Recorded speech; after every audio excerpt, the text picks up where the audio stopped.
आज का जो ये वीडियो है बहुत ही महत्वपूर्ण, कोई भी क्लास के बच्चों के लिए ये बहुत ही महत्वपूर्ण है।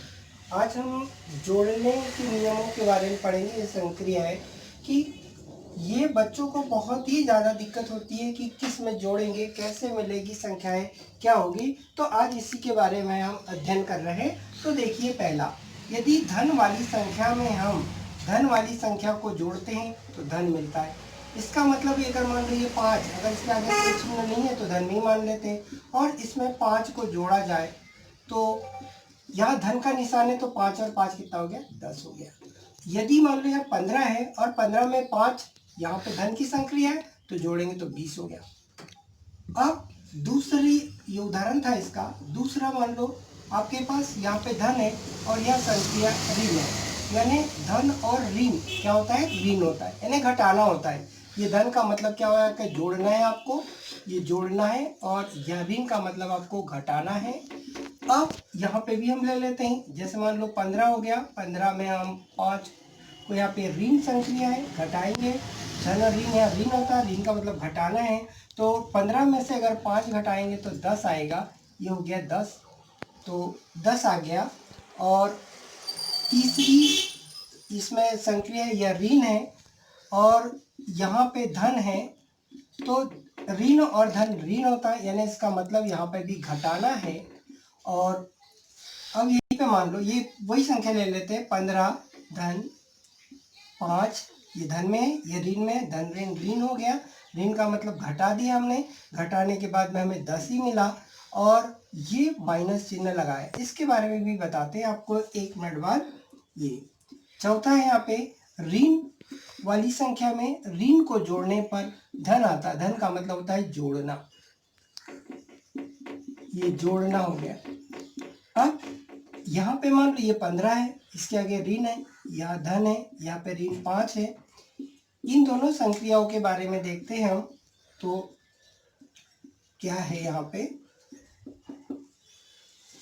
ये ऋण ऋण, यहाँ पे आपको धन आया तो ऋण ऋण है, यानी धन जोड़ना है। 15 और 5 क्या हो गया, 20 हो गया। 20 के बाद में अब यहाँ मैंने ऋण लगाया। ऐसा क्यों कर रहा, देखो इसमें नियम होता है कि जोड़ो और घटाओ, घटाने के बाद बड़ी संख्या के सामने का चिन्ह लगाए। यहाँ पे दोनों धन धन थी, धन धन का मतलब जोड़ना होता था, जोड़ने के बाद अपने 20 आया। और ये जो 15 इसके सामने का बड़ी संख्या का चिन्ह धन है, तो लगाने की जरूरत नहीं है। अब यहाँ पे धन और ऋण है, तो इसका मतलब होता है घटाना है। इसके आगे धन में 15 है और ये 5 ऋण में, तो घट गया, घटाना यानी घट गया, हमारे पास 10 आया। और बड़ी संख्या इसके सामने का चिन्ह धन में लगाना जरूरी नहीं रहता। अब यहाँ देखिए, ऋण और यहाँ पे धन है, धन और ऋण घटाना होता है, घटाना पड़ता है इसको। यह ऋण है और ऋण है और यह धन है, तो धन और ऋण हमने घटा दिया, 10 तो आ गया। मगर यहाँ पे ये 15 के आगे ऋण का चिन्ह है, तो ये बड़ी संख्या है 15, इसके लिए यहाँ पे हमने ऋण का चिन्ह लगाया। इसी प्रकार यहाँ देखिए, यह ऋण 15 और यहाँ पे ऋण 5 है। ऋण ऋण यानी आपको जोड़ना तो था, जोड़ तो दिया हमने, मगर बड़ी संख्या क्या है 15 और इसके सामने कौन सा चिन्ह है, ऋण, तो यह ऋण लगाया। तो ये जो जोड़ और घटाने में हमें ये करना होता है, ध्यान रखना होता है कि धन धन धन है तो जोड़ दीजिए, धन और ऋण है तो घटा दीजिए, धन और ऋण है तो घटा दीजिए, ऋण और धन है तो घटा दिए, दोनों ऋण ऋण है तो जोड़ दीजिए। मगर हमें जोड़ने और घटाने के बाद में बड़ी संख्या के सामने का चिन्ह लगाना होता है, यही इसका परफेक्ट नियम है।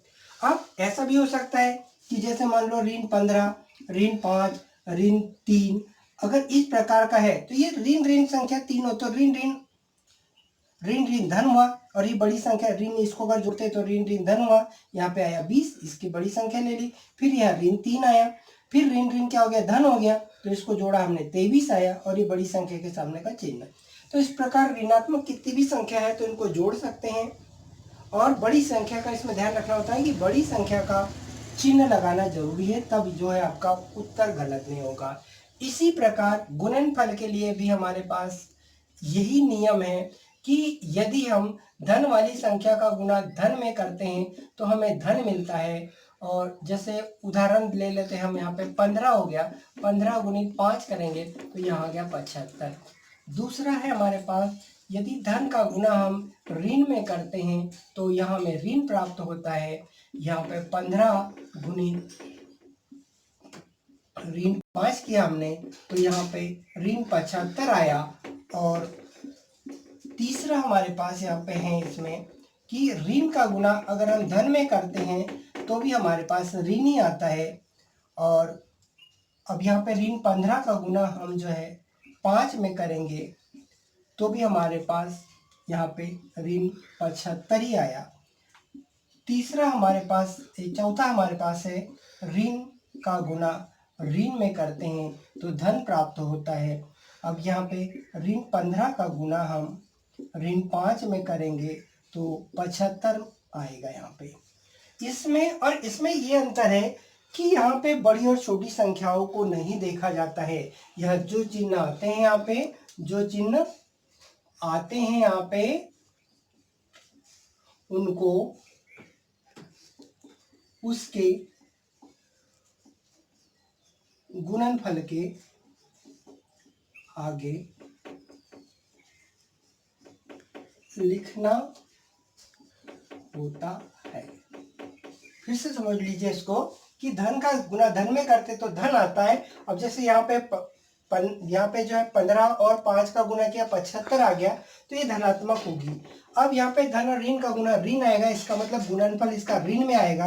अब यहाँ पे ऋण, यह छोटी संख्या 5 के आगे ऋण था और बड़ी संख्या के सामने धन था, फिर भी ऋण आया। यहाँ देखिए आप, ऋण का गुना जो धन में करते तो ऋण ही आता है। यहाँ 15 बड़ी संख्या है और 5 छोटी संख्या है तो भी यहाँ पे ऋण 75 ही आया।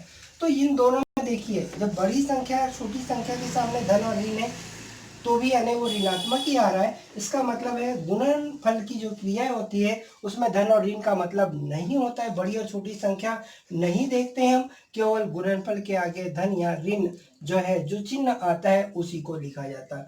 यहाँ पे भी ऋण का गुना धन हो गया यानी 75 आ गया। इसमें भी बड़ी और छोटी संख्या नहीं देखी जाती है। तो इन दोनों में हमें एक बात ये ध्यान रखना है कि ये जोड़ने और घटाने की जो संक्रिया होती है, इसमें जो चिन्ह आता है उसमें